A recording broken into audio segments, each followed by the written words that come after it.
पूर्व राजा ज्ञानेन्द्र शाहको स्वागतमा भारत उत्तर प्रदेश राज्यका मुख्यमन्त्री योगी आदित्यनाथको तस्बिर प्रदर्शन गरेको भन्दै ग्रेटर नेपालले जनायो गम्भीर आपत्ति। राजावादीले भारतबाट ठूलो रकम असुलेको लगायो गम्भीर आरोप। ग्रेटर नेपालको मर्म र भावना विपरीत काम गरेकोमा जनायो खेद प्रकट। अन्ततः राष्ट्रपाकी सांसद तोसीमा कार्कीले जितिने निर्वाचन आयोग विरुद्धको मुद्दा, उनको सांसद पद जोगियो। राजावादीलाई प्रचण्डले नै साथ दिइरहेको नेकपा एमालेका सांसद गोकर्ण विष्टको आरोप। देशभर मचियो खैला बैला। भारतबारे ट्रम्पले गरे यस्तो निर्णय, मोदीको भयो निन्द्रा हराम। अमेरिका र युक्रेन बीच साउदीमा वार्ता जारी, रुसले भने जनायो गम्भीर आपत्ति। अनेक उपाय अपनाउँदा पनि थाई एयरवेजको विमान काठमाडौँमा अवतरण हुन सकेन। आखिर के कारणले यस्तो भयो त? यसबारेको जानकारी। रुसको राजधानी मस्कोमा युक्रेनले गर्यो भीषण ड्रोन हमला, अहिलेसम्म 3 जनाको मृत्यु। र क्यानाडाकै सबैभन्दा बढी जनसङ्ख्या भएको ओन्टारियो प्रान्तले अमेरिकामा लगायो यति धेरै कर, ट्रम्पले दिए यस्तो जवाफ। नमस्कार, ग्रेटर नेपाल टिभीले तयार पारेको राष्ट्रिय तथा अन्तर्राष्ट्रिय समाचारहरूको सङ्गालो ग्रेटर न्युजबाट विवश बुढाथोकीको यहाँलाई हार्दिक स्वागत छ। तपाईले हाम्रो समाचार कहाँबाट हेर्दै हुनुहुन्छ, कृपया यसबारेमा पनि हामीलाई जानकारी गराउन नभुल्नुहोला। अब समाचार विस्तारमा। राजा ज्ञानेन्द्रको स्वागतमा निकालिएको र्यालीमा छिमेकी देशका नेताको तस्बिर अङ्कित पोस्टर बोकेको विषयमा ग्रेटर नेपाल राष्ट्रवादी मोर्चाले विरोध जनाएको छ। यही फागुन 25 गते राजा ज्ञानेन्द्रको स्वागतमा काठमाडौँमा निकालिएको र्यालीमा इन्डियाको उत्तर प्रदेश राज्यका मुख्यमन्त्री योगी आदित्यनाथको तस्बिर राखिएको पोस्टर बोक्नु सरासर विदेशी हस्तक्षेपलाई आमन्त्रण गर्नु रहेको ग्रेटर नेपाल राष्ट्रवादी मोर्चाको प्रेस विज्ञप्तिमा उल्लेख गरिएको छ। त्यसैले यो भत्सना गर्नुपर्ने निन्दनीय विषय हो। राजावादीहरूले ग्रेटर नेपालको मर्ममाथि आघात पुर्याउँदै योगी आदित्यनाथको तस्बिर बोकेको घटनालाई ग्रेटर नेपालसँग जोड्नु आफ्नो स्वार्थ सिद्ध गर्ने चालबाजी मात्र भएको ग्रेटर नेपालको ठहर रहेको छ। ग्रेटर नेपाल राष्ट्रवादी मोर्चा नेपाल र नेपालको स्वाभिमान गिजोल्ने राजावादीहरूको यो अप्रत्याशित र अनपेक्षित क्रियाकलापको जोडदार विरोध गर्दछ। विज्ञप्तिमा भनिएको छ, सार्वभौम र स्वतन्त्र देशमा विस्तारवादी छिमेकीका सत्तारूढ नेताको तस्बिर राख्नु नेपालका कम्युनिस्ट पार्टीहरूले अन्तर्राष्ट्रिय व्यक्तित्व हासिल गरेका मार्क्स लेनिन र माओका तस्बिर राखे जस्तो होइन। गोरखपुर ग्रेटर नेपालको क्षेत्र भए पनि नेपाल र इन्डियाले सुगौली सन्धिको हैसियत स्पष्ट नगरेसम्म योगी आदित्यनाथ इन्डियाली नागरिक हुन्। आफूलाई मात्र अद्वितीय राष्ट्रवादी ठान्ने पूर्व राजा ज्ञानेन्द्रको स्वागतमा योगी आदित्यनाथको तस्बिर बोकेबाट राजावादीहरूले योगी आदित्यनाथबाट र्याली व्यवस्थापनमा ठूलो धनराशि र पर्याप्त जनशक्तिको सहयोग लिएको हो कि भन्ने आशंका पैदा भएको छ र यसले पूर्व राजा ज्ञानेन्द्रले निर्माण गर्न खोजेको महान राष्ट्रवादीको छविमाथि चुक घोप्ट्याएको छ। विज्ञप्तिमा भनिएको छ, विदेशी प्रभाव बोकेर अरू हिँड्दा त्यो राष्ट्रघाती हुने, तर आफू विदेशीको पाउमा पर्दा त्यो चाहिँ अन्तर्राष्ट्रिय ऐक्यबद्धता मानिने दोहोरो मापदण्ड सच्चा राष्ट्रवादीहरूलाई मान्ने हुने कुरा होइन। ग्रेटर नेपाल राष्ट्रवादी मोर्चा यस्ता अवाञ्छित तत्त्वलाई चिनेर तिनीहरूसँग बेलैमा सचेत रहन विशेष अनुरोध गर्दछ। विज्ञप्तिमा भनिएको छ। फणिन्द्र नेपाल अध्यक्ष, ग्रेटर नेपाल राष्ट्रवादी मोर्चा, काठमाडौँ, नेपाल। राष्ट्रिय स्वतन्त्र पार्टीकी सांसद डाक्टर तोसीमा कार्कीले निर्वाचन आयोग विरुद्धको मुद्दा जितेकी छन्। सर्वोच्च अदालतले मङ्गलबार कार्कीको पक्षमा फैसला गरेको हो। यो सँगै तोसीमाको सांसद पद जोगिएको छ। 2079 सालको प्रतिनिधि सभा निर्वाचनमा उम्मेद्वार बनेकी कार्कीले मेडिकल काउन्सिल सदस्य पदबाट राजीनामा दिएकी थिएनन्। मेडिकल काउन्सिल सदस्य सार्वजनिक पद भएकाले राजीनामा नगरी उम्मेद्वार बन्न नपाउने भनी निर्वाचन आयोगले उनको उम्मेदवारी खारेज गरेको थियो। सर्वोच्चले अन्तरिम आदेश दिएपछि उनको उम्मेदवारी जोगिएको थियो। पछि उनले कानुन व्यवसायको सल्लाहमा मेडिकल काउन्सिलको सदस्य पदबाट राजीनामा दिएकी थिइन्। मेडिकल काउन्सिलबाट भत्ता मात्रै प्राप्त हुने हुँदा त्यस पदबारे निर्क्युलका लागि कार्कीले आयोगमा भदौ 28 मा निवेदन दिएकी थिइन्। आयोगले त्यस निवेदन उप कुनै सुनवाई नगरी आफू विरुद्धको उजुरीको आधारमा उम्मेदवारी खारेज गरेर अन्याय गरेको भन्दै कार्की सर्वोच्च पुगेकी थिइन्। सोही मुद्दामा मङ्गलबार कार्कीका पक्षमा फैसला भएको हो।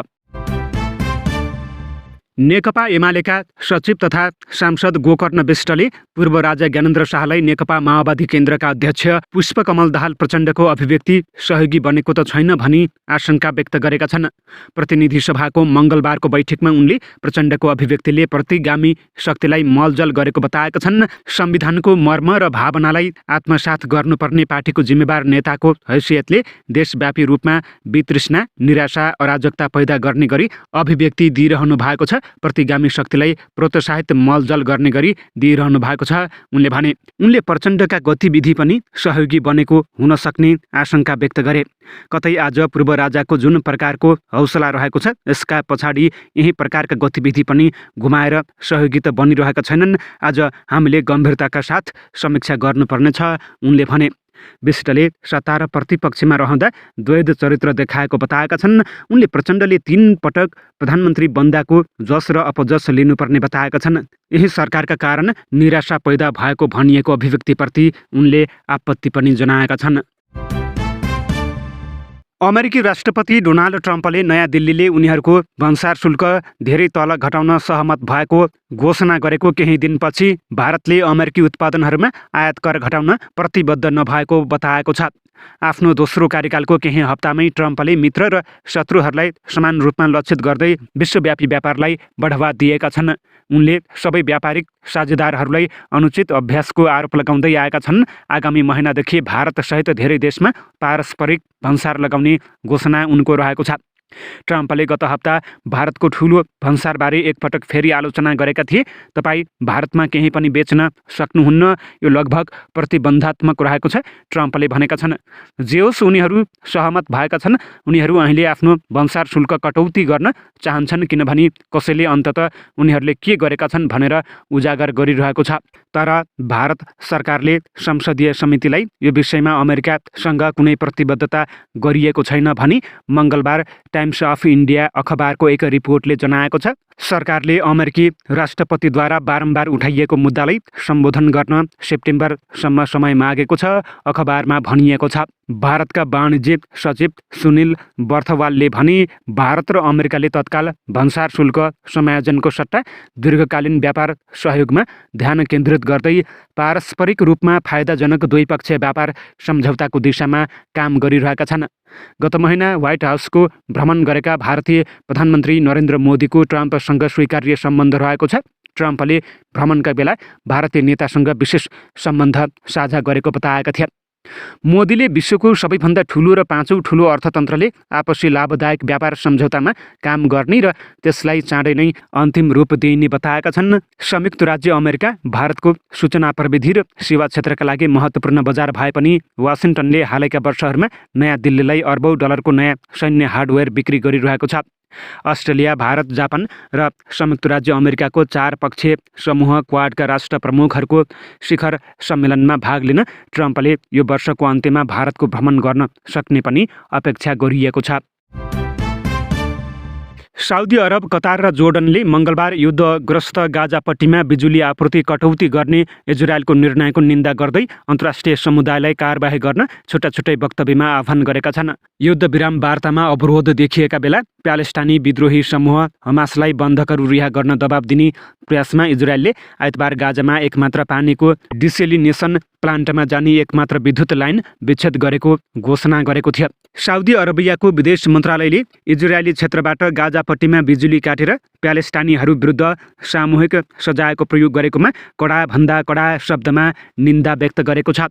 कतारको विदेश मन्त्रालयको एक वक्तव्यमा भनिएको छ, कतारले गाजापट्टीमा विद्युत काट्ने इजरायली कब्जाको कडा निन्दा गर्दछ। यसलाई अन्तर्राष्ट्रिय मानवीय कानुनको स्पष्ट उल्लङ्घन मान्दछ। इजरायली अधिकारीहरूले गाजामा सहायता प्रवेश रोकेको लगभग एक हप्तापछि जोर्डनको विदेश मन्त्रालयका प्रवक्ता सिउफ्यान कुदाहाले विद्युत कटौतीलाई इजरायलले लगाएको भोकमरी र घेराबन्दीको नीतिको स्पष्ट निरन्तरता भनेका छन्। संयुक्त राष्ट्रसङ्घले गाजाको जनसङ्ख्याका लागि गम्भीर परिणामहरू हुने चेतावनी दिएको छ भने बेलायतले इजरायली कदमबाट गहिरो चिन्ता व्यक्त गरेको छ। साउदी अरबियाले अन्तर्राष्ट्रिय समुदायलाई तत्काल कदम चाल्न आह्वान गरेको छ भने कतारले पनि प्यालेस्टाइनी जनतालाई आवश्यक सुरक्षा प्रदान गर्न तत्काल कदम चाल्न आग्रह गरेको छ। जोर्डनका कुदाहाले विश्वलाई आफ्नो कानुनी र नैतिक जिम्मेवारी ग्रहण गर्न र इजरायललाई युद्धविराम सम्झौता जारी राख्न, गाजामा विद्युत पुनर्स्थापना गर्न तथा सहायता वितरणका लागि सीमा क्रसिङ पुनः खोल्न बाध्य पार्न आग्रह गरेका छन्। जनवरीदेखि गाजामा युद्ध रोकिएको नाजुक युद्धविरामलाई विस्तार गर्ने प्रयासको हिस्साका रूपमा इजरायली वार्ताकारहरूले कतारका मध्यस्थकर्ताहरूसँग वार्ता गर्ने अपेक्षा गरिएको थियो। उक्त युद्ध सन् 2023 अक्टोबर 7 मा इजरायलमा हमासको अभूतपूर्ण आक्रमणबाट सुरु भएको थियो। काठमाडौँको मौसम धुम्म रहेको छ, जसले गर्दा अन्तर्राष्ट्रिय तर्फको विमान अवतरणमा समस्या भइरहेको त्रिभुवन अन्तर्राष्ट्रिय विमानस्थलले जनाएको छ। विमानस्थलका अनुसार अन्तर्राष्ट्रिय जहाजको उडान र आन्तरिक तर्फको जहाज उडान र अवतरणमा भने कुनै समस्या रहेको छैन। विमानस्थलका प्रवक्ता रेन्जी शेर्पाले थाइल्यान्डबाट आएको थाई एयरको विमान ओभरसुट गर्दा पनि ल्यान्ड हुन नसकेको बताएका छन्। उनले भने दिल्लीबाट आएको एयर इन्डियाको जहाजले ओभरसुट गरेर ल्यान्ड गर्यो, तर थाई एयरको विमानले भने ल्यान्ड गर्न सकेको छैन। हावाको कारणले जहाज ल्यान्ड हुन नसकेको हो। आन्तरिक तर्फको रनवे लामो भएकाले जहाज उडान र अवतरणमा केही समस्या नभएको शेर्पाले बताएका छन्।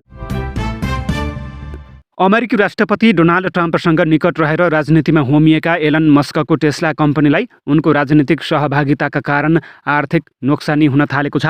विश्वभरि टेस्लाको बिक्री घट्न थालेपछि टेस्ला कम्पनीको सेयरको भाउ सोमबार एकै दिनमा 15% घटेको छ। यो सन् 2020 को सेप्टेम्बरपछि टेस्लाको सेयरमा एक दिन भएको सबैभन्दा ठुलो गिरावट हो भनेर ब्लुमबर्गले लेखेको छ। टेस्लाको सेयर 2025 मा 45% झरेको छ। जनवरीपछि मस्कको व्यक्तिगत सम्पत्ति पनि 1 खर्ब 30 अर्ब डलर भन्दा बढीले घटेको छ। गत नोभेम्बरमा ट्रम्पले चुनाव जितेपछि टेस्लाको सेयर र मस्कको व्यक्तिगत सम्पत्ति दुवै वात्त बढेको थियो। तर ट्रम्पले कार्यभार सम्हालेपछि अमेरिकाको सङ्घीय सरकारको शासकीय संरचनामा धावा बोलेका छन्। त्यस्तै युरोपेली देशहरूको आन्तरिक राजनीतिमा हस्तक्षेप गर्दै ट्रम्प जस्तै उग्र दक्षिणपन्थी विचारधारा भएका पार्टीलाई समर्थन गरेका छन्। त्यसै कारणले ट्रम्पको विजयमाथि प्राप्त सबै लाभ गुमेको छ। टेस्ला कम्पनीको सबैभन्दा महत्त्वपूर्ण मोडेलको नयाँ डिजाइन निकाल्ने क्रममा आएका समस्याका कारण पनि टेस्लाको बिक्री घटेको मानिन्छ। तर यसको प्रमुख कारण उनले विपक्षीहरूलाई गाली गलौज गर्दै गरेको उग्र दक्षिणपन्थी राजनीति भएको विज्ञहरूको दाबी रहेको छ। अमेरिकामा उदारवादीहरूले टेस्लाको विरुद्ध अभियान नै चलाएका छन्। ऊर्जा, जलस्रोत तथा सिँचाइ मन्त्री दीपक खड्गासँग नेपालका लागि युरोपेली युनियनका राजदूत भेरोनिक लोरेन्जोले शिष्टाचार भेट गरेकी छन्। सिंहदरबारमा रहेको ऊर्जा मन्त्रालयमा आज भएको भेटमा नेपालको ऊर्जा, जलस्रोत तथा सिँचाइ क्षेत्रमा युरोपियन युनियनले गरेको सहयोगका विविध विषयमा छलफल भएको थियो। युरोपियन युनियनले सन् 1974 मा कूटनीतिक सम्बन्ध स्थापना भएदेखि नेपालको दिगो विकासका लागि साझेदार निकायका रूपमा सहयोग गर्दै आएको छ। भेटमा ऊर्जा मन्त्री खड्गाले नेपालको ऊर्जा, जलस्रोत र पर्यटन क्षेत्रको विकासमा युरोपियन युनियनले गरेको सहयोगप्रति धन्यवाद दिएको ऊर्जा मन्त्री खड्गाको सचिवालयले जनाएको छ। उनले आगामी दिनमा स्वच्छ ऊर्जा, जलवायु परिवर्तन तथा आर्थिक स्थायित्वको क्षेत्रमा गरेको सहयोगप्रति आभार व्यक्त गरेका छन्। मन्त्री खड्गाले सरकारले सन् 2035 सम्म 28,500 मेगावाट विद्युत उत्पादन गर्ने लक्ष्य लिएकाले उक्त लक्ष्यलाई पूरा गर्न दात्री निकायहरूको महत्त्वपूर्ण साथ र सहयोगको अपेक्षा गरेका छन्। उनले नवीकरणीय ऊर्जा तथा ऊर्जा दक्षता विधेयक संसदमा पेश भइसकेकाले चाँडो पारित हुने बताएका छन्। नेपालको ऊर्जा क्षेत्रमा युरोपियन युनियन प्रमुख साझेदार रहँदै आएको र नवीकरणीय ऊर्जा पहुँच, ग्रामीण विद्युतीकरण र जलवायु परिवर्तनको प्रभाव न्यूनीकरणमा इयुको सहयोगप्रति मन्त्री खड्गाले आभार व्यक्त गरे। लुम्बिनी बौद्ध विश्वविद्यालयको छात्रवृत्ति कोष तथा अनुसन्धान कार्यमा सघाउने गरी 40,01,000 रुपैयाँ दान हस्तान्तरण भएको छ। चिनिया भिक्षु तथा नागरिकहरूले व्यक्तिगत रूपमा रकम जम्मा गरी विश्वविद्यालयलाई 40,01,000 रुपैयाँ दान गरेको नयाँ पत्रिका दैनिकले लेखेको छ। लुम्बिनी बौद्ध विश्वविद्यालयमा आयोजित एक कार्यक्रमका बीच चिनिया भिक्षु स्याओसिङ सहितको टोलीले निमित्त उपकुलपति एवं रजिस्ट्रार डाक्टर तिलकराज आचार्यलाई दान रकम हस्तान्तरण गरेको हो। कार्यक्रममा विश्वविद्यालयका निमित्त उपकुलपति एवं रजिस्ट्रार आचार्यले बौद्ध दर्शनको अध्ययन अनुसन्धानका लागि विभिन्न संस्था तथा व्यक्तिहरूले दिएको दानले सहयोग पुग्ने र त्यसको उचित उपयोग गरिने बताएका छन्। विश्वविद्यालयले बौद्ध अध्ययन अनुसन्धानलाई मुख्य प्राथमिकतामा राखेर प्रायोगिक गतिविधि गरिरहेको छ। उनले भनेका छन्, सबैको सहयोग रहँदा यसको प्रवर्धनमा टेवा पुग्छ। त्यस्तै चिनिया भिक्षु शाओ सिंहले बौद्ध दर्शन अध्ययन तथा अनुसन्धान कार्यका लागि आफूहरूले दान गरेको बताएकी छन्। निरन्तर दान गर्दै जाने उनको भनाइरहेको छ। चिनिया भिक्षुसहित 15 परिवारले सङ्कलन गरेको रकम दान स्वरूप हस्तान्तरण गरिएको हो। सो अवसरमा वाङ युछेङ, हाङ छङछी, सु सिङखो सहितका दाताहरूको उपस्थिति रहेको थियो। युक्रेनले रुसको राजधानी मस्कोमा ठुलो ड्रोन आक्रमण गरेको छ। मङ्गलबार भएको आक्रमणमा अहिलेसम्म 3 जनाको मृत्यु भएको बिबिसीले जनाएको छ। मस्कोको आसपासको क्षेत्रमा युक्रेनले गरेको आक्रमणलाई असफल बनाएको रुसले दाबी गरेको छ। क्रेमलिनले मस्को र यसको वरिपरिको क्षेत्रलाई युक्रेनको ड्रोन आक्रमणबाट बचाएको बताएको छ। साउदी अरेबियामा अमेरिका र युक्रेन बीच वार्ता सुरु हुनुअघि युक्रेनले यो आक्रमण गरेको थियो। युक्रेनको आक्रमणमा मारिनेमा 38, 43 र 50 वर्षका पुरुष रहेको बिबिसीले जनाएको छ। जापानले 6 जना नेपालीलाई निष्कासन गरेको छ। गलत कागजात पेश गरेको आरोपमा उनीहरूलाई जापानको अध्यागमनले निष्कासन गरेको हो। निष्कासनमा पर्नेमा चौधरी, कार्की, खड्गा, गौतम, घरती, मगर र भट्टचन थरीका 1-1 जना रहेका छन्। उनीहरूलाई आइतबार नेपाल फर्काइएको हो। स्रोतका अनुसार 2 जनालाई थाई एयरको विमानबाट र 3 जनालाई श्रीलङ्कन एयरलाइन्सको विमानबाट काठमाडौँ फर्काइएको हो। झुटो कागजात पेश गरेको आरोपमा उनीहरूलाई जापानको अध्यागमन प्रहरीले पक्राउ गरेको थियो। पक्राउपछि उनीहरूलाई सोधपुछ गरी आवश्यक डकुमेन्ट बन्दोबस्ती गरेर नेपाल फर्काइएको स्रोतले बताएको छ। कस्तो खालको कागजात पेश गरिएको थियो भन्ने विषयमा भने अहिलेसम्म केही खुलाइएको छैन। अघिल्लो साता 2 जनालाई जापानले निष्कासन गरेको थियो। अध्यागमन कानुन उल्लङ्घन गरेको आरोपमा पुन र भुजेललाई नेपाल फर्काइएको थियो। युक्रेनले अमेरिकासँगको वार्ता धेरै रचनात्मक भएको दाबी गरेको छ। साउदी अरेबियाको पहलमा मङ्गलबारदेखि जेद्दाहमा सुरु भएको द्विपक्षीय वार्तामा अमेरिका र युक्रेनी अधिकारीबीच जारी वार्ता सकारात्मक बनेको दाबी गरिएको हो। युक्रेनी राष्ट्रपति भलोदिमिर जेलेन्स्कीका कार्यालय प्रमुख एन्ड्री एरमाकले उक्त दाबी गरेका हुन्। अमेरिकी टोलीसँगको बैठक धेरै रचनात्मक तरिकाले सुरु भयो। हामी न्यायपूर्ण र दिगो शान्तिको लागि काम गरिरहेका छौँ, टेलिग्राममा उनले भनेका छन्। रुस युक्रेन बीचको जारी युद्ध अन्त्य गर्ने उद्देश्य साथ भइरहेको वार्तामा युक्रेनका विदेश मन्त्री एन्ड्री सबैया, रक्षा मन्त्री रुस्तम उमिरोभ, अमेरिकी विदेश मन्त्री मार्को रुबियो र राष्ट्रिय सुरक्षा सल्लाहकार माइक वाल्टज, साउदी अरबका विदेश मन्त्री फैजल बिन फहरान र राष्ट्रिय सुरक्षा सल्लाहकार मोसम बिन मोहम्मद अल ऐबान सहभागी रहेका थिए। बिबिसीसँगको कुराकानीका क्रममा मार्कोले वार्ता राम्रो हुने बताएका थिए। उनले रुस र युक्रेन बीच कसरी युद्ध विराम गर्न सकिन्छ भन्ने विषयमा वार्ता केन्द्रित रहेको बताएका थिए।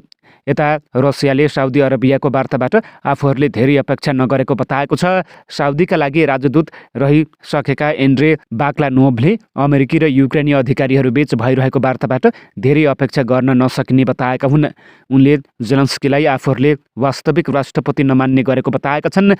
जेलेन्स्कीलाई हामीले वास्तविक राष्ट्रपति मान्दैनौँ।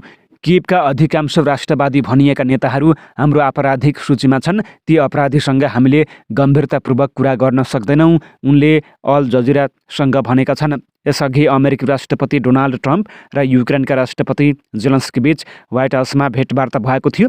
खनिज सम्बन्धी सम्झौता र रुससँगको युद्धबारे ठूलो सहमति हुन सक्ने त्यति बेला आङ्कलन गरिए पनि ट्रम्प र जेलेन्स्की बीचको छलफल विवादमा टुङ्गिएको थियो। पाकिस्तानको बलुचिस्तानमा रहेको बोलान क्षेत्रमा महिला र बालबालिका सहित रेललाई आतङ्ककारीहरूले नियन्त्रणमा लिएका छन्। यात्रुवाहक रेलका 9 डिब्बामा 400 बढी यात्रुहरू रहेको सवार जाफर एक्सप्रेसलाई आतङ्कवादीहरूले नियन्त्रणमा लिएको जियो न्युजले उल्लेख गरेको छ। रेल क्वेटाबाट खैबर पख्तुनख्वाको पेशावर जाने क्रममा गोली चलाएर नियन्त्रणमा लिएको मिडिया रिपोर्टमा उल्लेख गरिएको छ। आतङ्ककारीहरूले सुरुङमा रेल नियन्त्रणमा लिएर यात्रुहरूलाई बन्धक बनाएका थिए। साथै उनीहरूले चालकलाई गोली हानेर रेल आफ्नो नियन्त्रणमा लिएको बताइएको छ। अहिले सुरक्षा बल घटनास्थलमा पुगेको रिपोर्टमा उल्लेख रहेको छ। बलुचिस्तान सरकारले आपतकालीन उपायहरू लागू गरेको छ र सबै संस्थाहरूलाई परिस्थितिसँग जुझ्न परिचालन गरिएको जानकारी दिएको छ। यसैबीच सिभिल अस्पताल क्वेटामा आपतकालीन अवस्था लागू गरिएको छ। प्रान्तीय स्वास्थ्य विभागका अनुसार सबै चिकित्सा र प्यारामेडिकल कर्मचारीहरूलाई सिभिल अस्पतालमा बोलाइएको छ र आपतकालीन अवस्थासँग जुझ्न धेरै वार्डहरू खाली गरिएको छ। क्यानाडाको ओन्टारियो प्रान्तले 3 अमेरिकी राज्यमा विद्युत अतिरिक्त भन्सार लगाएपछि अमेरिकी राष्ट्रपति डोनाल्ड ट्रम्पले सोमबार क्यानाडालाई भन्सार शुल्क दुरुपयोगकर्ता भन्दै संयुक्त राज्य अमेरिकालाई क्यानाडाको ऊर्जाको आवश्यकता नभएको दाबी गरेका छन्। क्यानाडाको सबैभन्दा धेरै जनसङ्ख्या भएको प्रान्त ओन्टारियोका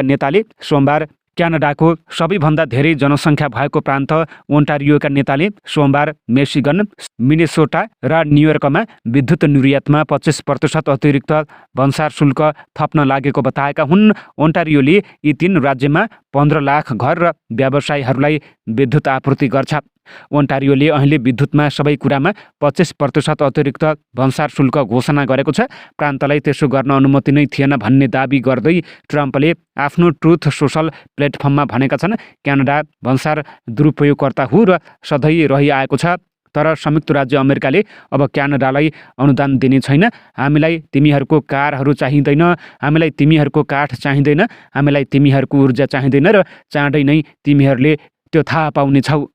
कथित व्यापार असन्तुलनलाई सुधार्न खोज्दै ट्रम्पले अप्रिल 2 देखि सबै देशमा पारस्परिक भन्सार शुल्क लगाउने बाचा गरेका छन्। उनले ट्रुथ सोसल पोस्टमा लेखेर त्यसो गर्ने पुष्टि गरे जस्तो देखिन्छ, किनभने हाम्रो भन्सार शुल्कहरू पारस्परिक छन्। हामी अप्रिल 2 मा सबै फिर्ता पाउनेछौँ। ट्रम्पले बारम्बार क्यानाडाको विलयको बारेमा बोलेका छन् र द्विपक्षीय व्यापार क्यानाडाको अर्थतन्त्रको जीवन रक्त भन्सार शुल्क कार्यहरूद्वारा अराजकतामा फ्याँकिएको छ, जुन उनले पदभार सम्हालेदेखि विभिन्न दिशामा सरेका छन्। उनले बिहिबार केही छुटहरू घोषणा गर्नुअघि गत मङ्गलबार क्यानाडा र मेक्सिकोको आयातमा 25% कर लगाउने अनुमति दिएका थिए। तर क्यानाडाको लगभग 62% आयात अझै पनि नयाँ करहरूद्वारा प्रभावित भएको छ। तिनीहरूमध्ये धेरै 10% कम भन्सार शुल्क भएका ऊर्जा स्रोतहरूमा रहेका छन्। बुधबार स्टिल र एल्युमिनियम आयातमा ट्रम्पको 25% भन्सार शुल्क लागू हुनेछ। यसले क्यानाडालाई पनि असर गर्नेछ। ओन्टारियोका प्रमुख डग फोर्डले सोमबार भने भन्सार शुल्कको खतरा सदाका लागि नहटेसम्म ओन्टारियो नरम हुने छैन। अवस्था। यिनै खबरसँगै ग्रेटर नेपाल टिभीले तयार पारेको राष्ट्रिय तथा अन्तर्राष्ट्रिय समाचारहरूको सङ्गालो ग्रेटर न्युजको समय सकिएको छ। यतिन्जेलसम्म हेरेर साथ दिने तपाईँ सम्पूर्ण दर्शकवृन्दलाई धेरै धेरै धन्यवाद भन्दै प्रत्येक पलका ताजा अपडेटको साथमा हामी तपाईँकै माझमा रहने बाचा गर्दै अहिलेको खबरबाट विवश बुढाथोकीलाई पनि आज्ञा दिनुहोस्। नमस्कार।